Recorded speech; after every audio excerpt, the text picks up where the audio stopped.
नमस्कार, स्वागत है आप सभी लोगों का आपके अपने YouTube channel stream study by Kumar Verma में। फ्रेंड्स, मैं हूं कुमार वर्मा। दोस्तों, कला एवं संस्कृति के सीरीज़ को आगे बढ़ाते हुए आज फिर हम लोग 25 मोस्ट इंपॉर्टेंट क्वेश्चन को डिस्कस करेंगे। तो फ्रेंड्स, आज का ये वीडियो काफ़ी इंपॉर्टेंट है, इसलिए वीडियो को आप पूरा जरूर देखिएगा। इसके पहले हम लोग 25 मोस्ट इंपॉर्टेंट क्वेश्चन को डिस्कस कर चुके हैं और आज हम लोग 25 से आगे अर्थात 26 नंबर क्वेश्चन से हम लोग डिस्कस करना स्टार्ट करेंगे। तो चलिए फ्रेंड्स, लेक्चर को स्टार्ट करते हैं। तो फ्रेंड्स, क्वेश्चन नंबर 26 को बहुत ध्यान से देखिएगा। क्वेश्चन 26 लिखा हुआ है, संगीत सम्राट तानसेन के गुरु थे। तो फ्रेंड्स, इनके जो गुरु थे वो हरिदास थे। याद रहेगा, हरिदास जी गुरु थे सम्राट तानसेन के। और तानसेन के बारे में मैं प्रीवियस वीडियो में मैंने डिटेल से बता दिया है तानसेन के बारे में। फिलहाल एक बार फिर आप लोग तानसेन के बारे में सुन लीजिए कि इनका जो मूल नाम था वो था रामतनु पांडे। रामतनु पांडे था। किनका नाम था? तानसेन जी का। और इन्हें जो है अकबर के नवरत्नों में शामिल भी किया गया था। और यह दोस्तों हिंदुस्तानी शास्त्रीय संगीत के एक महान ज्ञाता थे। ठीक है, याद रखना इतना फैक्ट आपको यहाँ पर। आगे बात करते हैं क्वेश्चन नंबर 27। क्वेश्चन है, सिख धर्म के प्रवर्तक गुरु नानक देव का जन्म कहाँ हुआ था? तो फ्रेंड्स, गुरु नानक देव जी का जो जन्म हुआ था वो हुआ था तलवंडी में। कहाँ पे हुआ था? तलवंडी में। यानी इस प्रश्न का जो ऑप्शन है सी है। अब यहाँ पर बात ये आती है कि तलवंडी कहाँ पर है। तो दोस्तों, तलवंडी पड़ता है पाकिस्तान में। पाकिस्तान का जो पंजाब क्षेत्र है वहीं पर रावी नदी के किनारे तलवंडी नामक एक गांव पड़ता है, यहीं पर इनका जन्म हुआ था। अच्छा, इनके मृत्यु की अगर बात किया जाए तो गुरु नानक देव जी का जो मृत्यु हुआ था वो पाकिस्तान के करतारपुर में हुआ था। याद रहेगा किसकी बात कर रहा हूँ मैं? गुरु नानक देव जी की बात कर रहा हूँ। और करतारपुर भी कहाँ पड़ता है? पाकिस्तान में ही पड़ता है। ठीक है फ्रेंड्स, याद रहेगा। Very good. आगे बात करते हैं अगला क्वेश्चन। अगला क्वेश्चन लिखा है, सिखों के 10वें तथा अंतिम गुरु गोविंद सिंह की जन्मस्थली है। तो इनकी जो जन्मस्थली दोस्तों वो है पटना। यानी पटना में एक जगह है पटना साहिब। तो पटना साहिब में इनका जन्म हुआ था। अच्छा, साथ में इनके मृत्यु की बात कर लेते हैं। तो इनकी जो मृत्यु हुई थी वो हुई थी नांदेड़ में। ठीक है ना, नांदेड़ यहाँ पर लिखा हुआ है, देखिए ऑप्शन ए दिया हुआ है। तो ऑप्शन ए जो है नांदेड़, यहाँ पर गुरु गोविंद सिंह की जो है मृत्यु हुई थी और पटना साहिब में इनका जन्म हुआ था। गुरु गोविंद सिंह के बारे में एक बात और याद रखिएगा कि इन्होंने बैसाखी के दिन खालसा पंथ की स्थापना किया था।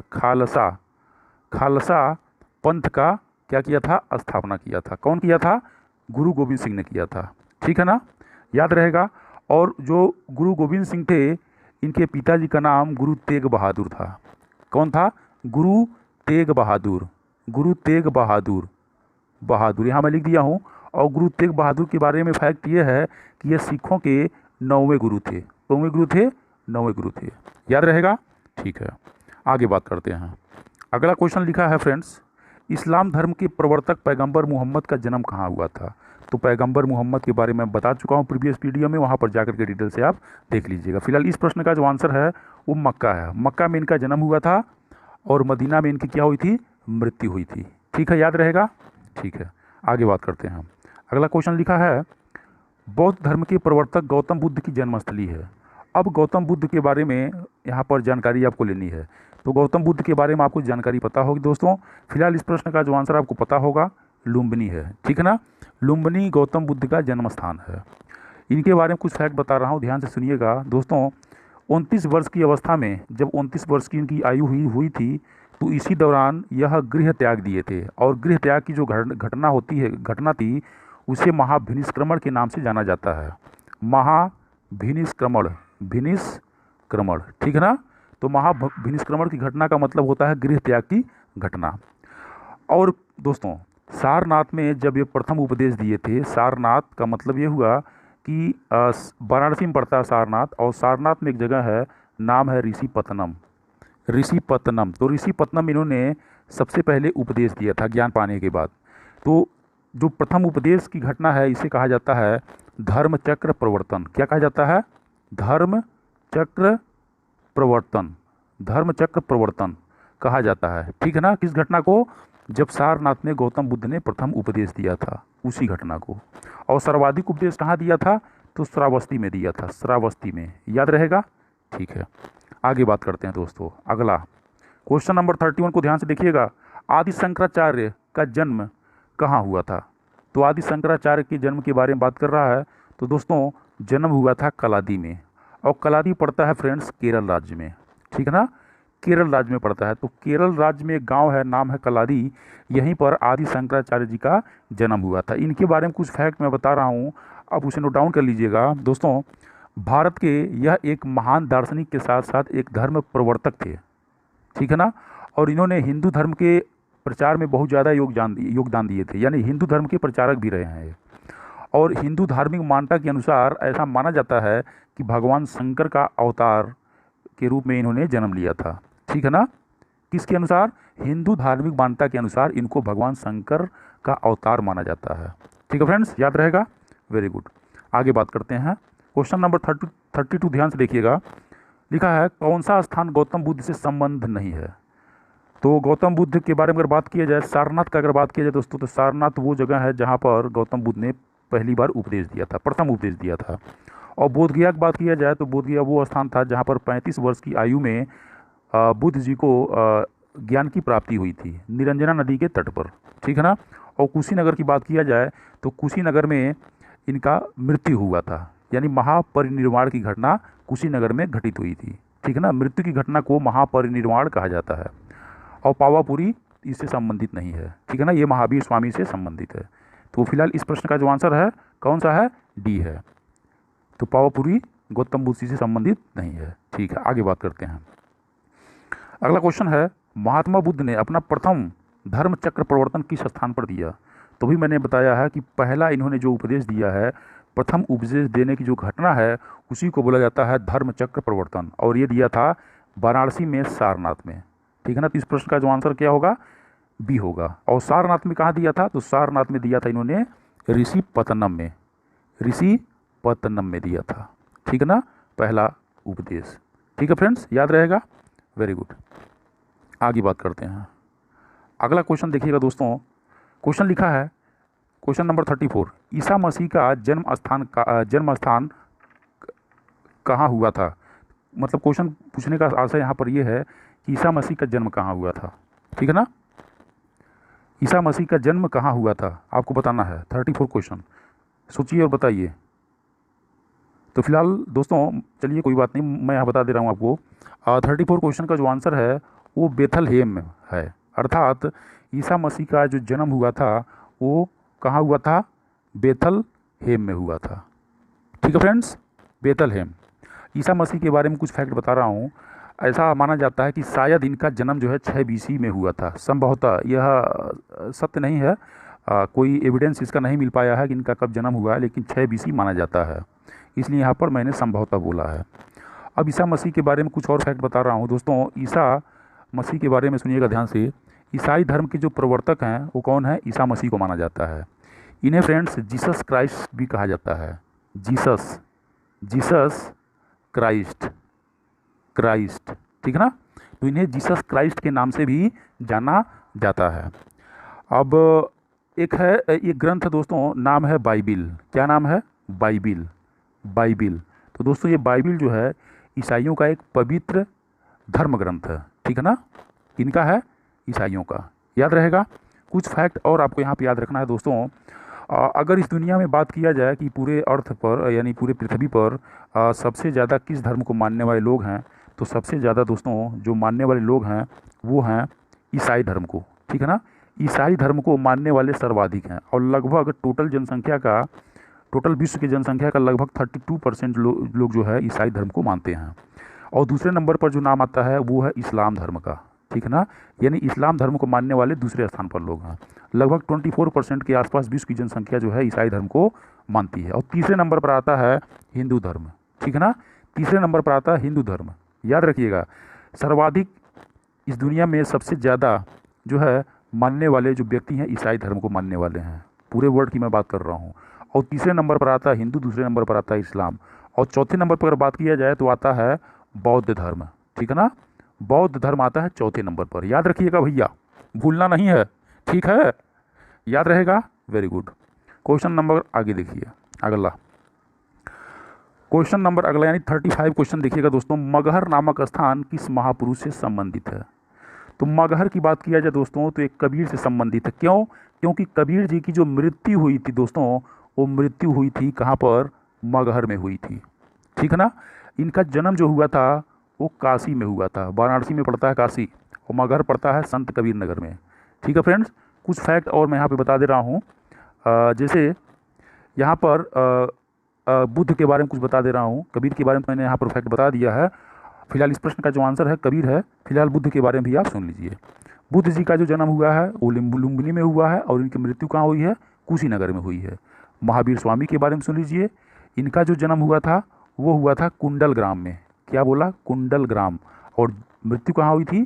तो मृत्यु हुई थी पावापुरी में। ठीक है ना। साथ ही साथ गुरु नानक के बारे में सुन लीजिए। इनका जन्म जो हुआ था वो तलवंडी में हुआ था, और मृत्यु करतारपुर में। ठीक है ना। फिलहाल मैं गुरु नानक देव जी के बारे में बता चुका हूँ। ठीक है फ्रेंड्स, आगे बात करते हैं। अगला सवाल। अगला सवाल लिखा है, महावीर स्वामी का जन्म स्थान, जन्म कहाँ हुआ था? ठीक है ना। तो महावीर स्वामी का जो जन्म हुआ है वो कहाँ हुआ है दोस्तों? ऑप्शन देख करके आप कोशिश करिए बताने का। कुंडल ग्राम। ठीक है ना। जो महावीर स्वामी जी थे इनका जन्म जो है कुंडल ग्राम में हुआ था। कुंडल ग्राम पड़ता है बिहार में। कहाँ पड़ता है? बिहार में पड़ता है भैया। और इनका जन्म हुआ था 540 बीसी में, यानी 540 ईसा पूर्व में महावीर स्वामी का जन्म हुआ था बिहार के कुंडल ग्राम में। दोस्तों कुछ फैक्ट बता रहा हूँ यहाँ पे, ध्यान से सुनिएगा। जब इनकी उम्र 30 वर्ष थी तो 30 वर्ष की आयु में ये अपने बड़े भाई नंदीवर्धन, इनके बड़े भैया थे, उनका नाम था नंदीवर्धन, तो अपने बड़े भाई नंदीवर्धन से आज्ञा लेकर के यह चले गए तपस्या करने के लिए। और लगभग 12 वर्ष तक लगातार तपस्या किए, कठोर तपस्या किए। और 12 वर्ष के बाद जब ये तपस्या किए तो इन्हें ज्ञान की प्राप्ति हुई। और जब ज्ञान की प्राप्ति हुई तब से इन्हें कैवल्य कहा जाने लगा। कैवल्य। ठीक है ना। 12 साल कठोर तपस्या के बाद जब इन्हें ज्ञान की प्राप्ति हुई तब से इन्हें कैवल्य बोला जाने लगा, क्योंकि जैन धर्म में ज्ञान प्राप्ति के बाद इन्हें कैवल्य बोला जाने लगा। ठीक है फ्रेंड्स, याद रहेगा। ठीक है। अच्छा, जो 12 वर्ष के बाद जो इन्हें ज्ञान की प्राप्ति हुई थी, तो क्वेश्चन ये आता है कि किस नदी के तट पर ये बैठ करके तपस्या कर रहे थे? तो दोस्तों नदी थी ऋजुपालिका नदी। ठीक है ना। और वृक्ष कौन सा था? तो साल वृक्ष के नीचे बैठ करके तपस्या कर रहे थे। ठीक है, याद रहेगा। Very good. आगे बात करते हैं। क्वेश्चन नंबर 37, ध्यान से देखिएगा। महात्मा बुद्ध का महापरिनिर्वाण कहाँ हुआ था? महापरिनिर्वाण का मतलब है मृत्यु कहाँ हुई थी। तो मृत्यु में बताया था अभी, कुशीनगर में इनकी मृत्यु हुई थी। ठीक है ना, याद रहेगा। ठीक है, आगे बात करते हैं। क्वेश्चन नंबर 38 देखिएगा। क्वेश्चन है, गौतम बुद्ध को ज्ञान की प्राप्ति कहाँ हुई थी? तो ये सब क्वेश्चन जो है बहुत आसान क्वेश्चन है, आप लोगों को पता होगा बचपन से ही। तो कहाँ हुआ था पता होगा, बोध गया में हुआ था। आगे इसमें कुछ डिटेल देने की आवश्यकता नहीं है। आगे बात करते हैं। अगला क्वेश्चन है 39, चैतन्य महाप्रभु का जन्म हुआ था। तो चैतन्य महाप्रभु का जो जन्म हुआ था दोस्तों, वो हुआ था नाडिया। कहाँ पर हुआ था? नाडिया में। ठीक है ना। और नाडिया पड़ता कहाँ पर है? तो ये पड़ता है महाराष्ट्र में। महाराष्ट्र में पड़ता है, याद रहेगा दोस्तों। चैतन्य महाप्रभु का जो जन्म हुआ था कहाँ पर हुआ था? नाडिया में हुआ था, याद रहेगा। क्यों फ्रेंड्स, बताइए। तो दोस्तों जितना भी क्वेश्चन मैं आपको बता रहा हूँ वो सारा का सारा क्वेश्चन इंपॉर्टेंट है, इसलिए क्वेश्चन को आप ध्यान से देखते रहिए, और जो भी आपको उसमें इंपॉर्टेंट लगता है उसे आप नोट डाउन करते रहिए। ठीक है फ्रेंड्स, चलिए आप 39 क्वेश्चन समझ लिए। अच्छा, एक चीज़ और दोस्तों, यहाँ पर ये भी पूछा जा सकता है कि इनकी मृत्यु कहाँ हुई थी। तो इनकी मृत्यु हुई थी पुरी में। और पुरी पड़ता कहाँ पर है? उड़ीसा में पड़ता है। ठीक है ना। भारत के उड़ीसा राज्य में पड़ता है पुरी, यहीं पर इनकी मृत्यु हो गई थी चैतन्य महाप्रभु जी का। और इनका जो जन्म हुआ था नाडिया में हुआ था। ठीक है ना फ्रेंड्स, याद रहेगा। याद रहेगा, वेरी गुड। आगे बात करते हैं। अगला क्वेश्चन है क्वेश्चन नंबर 40, देखिएगा ध्यान से भैया। लिखा है, बुद्ध के जीवन की घटना को महाभिनिष्क्रमण के रूप में जाना जाता है। तो भी मैंने बताया, जब ये घर से भागे थे, भागे मतलब घर छोड़ दिए थे, तो उसी घटना को बोला जाता है का महाभिनिष्क्रमण। ठीक ना। और कितने वर्ष की आयु में यह घटना घटित हुई थी? तो 29 वर्ष की आयु में घटना घटित हुई थी। ठीक है दोस्तों, याद रहेगा। Very good. क्यों भैया, याद रहेगा कि नहीं रहेगा? ठीक है, वेरी गुड। आगे बात करते हैं। क्वेश्चन नंबर अगला देखिएगा। क्वेश्चन नंबर अगला है, गुरु गोविंद सिंह की समाधि स्थित है। तो दोस्तों इनकी जो समाधि है वो नांदेड़ में। कहाँ है? नांदेड़ में। अभी मैंने गुरु गोबिंद सिंह के बारे में बताया है, इनकी मृत्यु नांदेड़ में हुई थी, और नांदेड़ कहाँ पड़ता है? महाराष्ट्र में पड़ता है। ठीक है ना, याद रखिएगा। अगला क्वेश्चन देखिएगा, क्वेश्चन नंबर 42। क्वेश्चन नंबर 42 ध्यान से देखिएगा।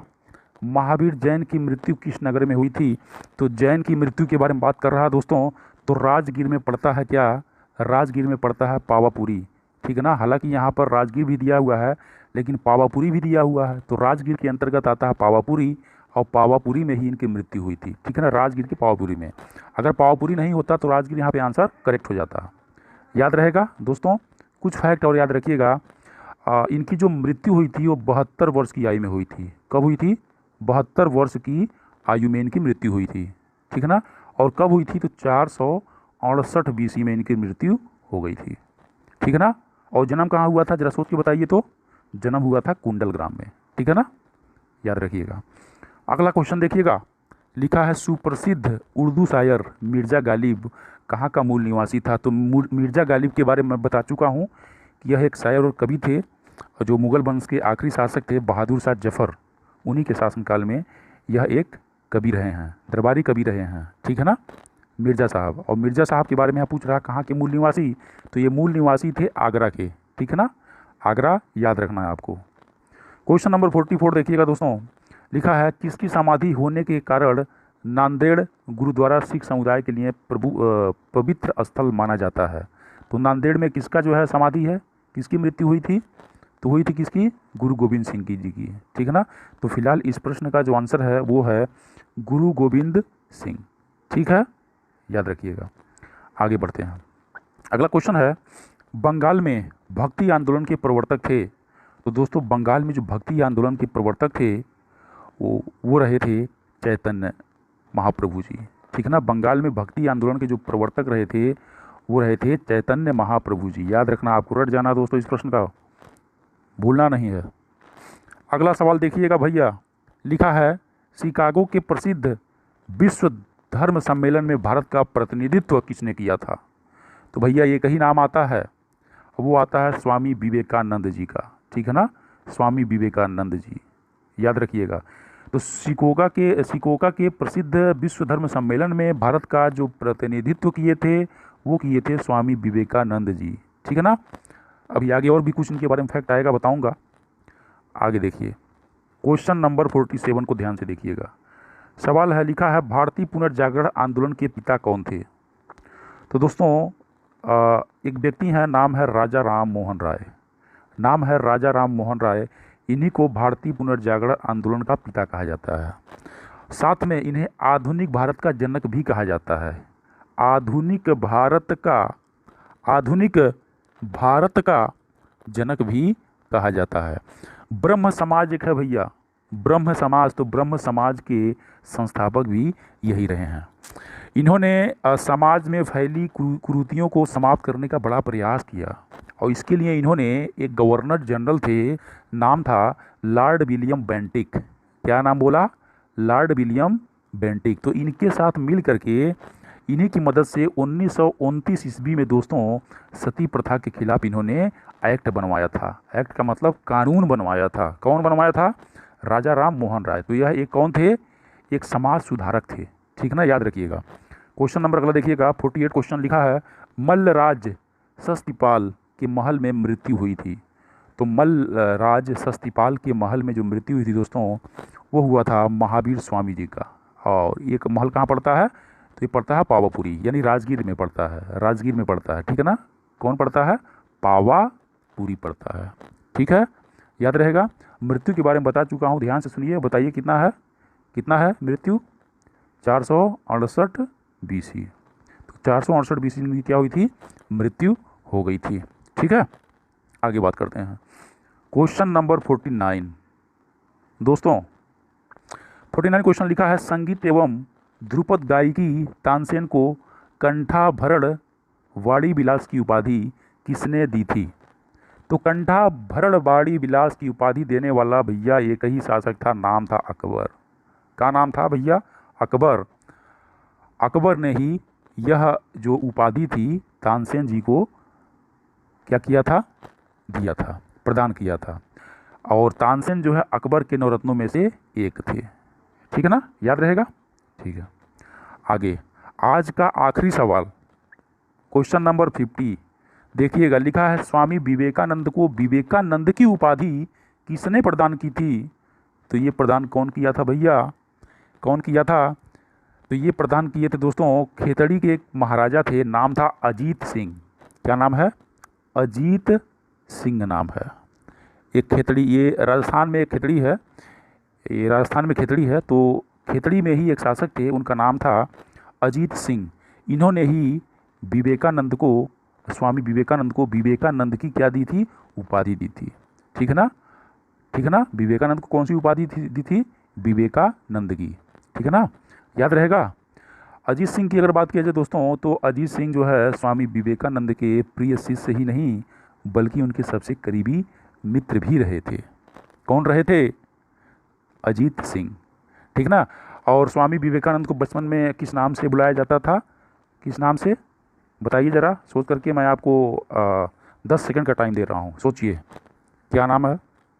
अगर आपको पता है तो कमेंट में लिखिए और सेंड करिए तुरंत तुरंत। I am waiting for your answer, भेजिए।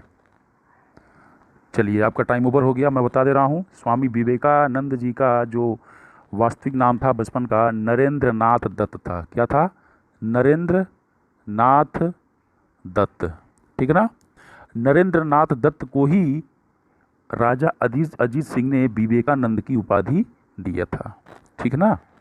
और ये कब दिया था? जब ये शिकागो जा रहे थे, शिकागो जा रहे थे। तो शिकागो जाने के दौरान जो है, इन्होंने स्वामी विवेकानंद अर्थात नरेंद्र नाथ दत्त जी ने एक साधारण टिकट लिया था जहाज़ का।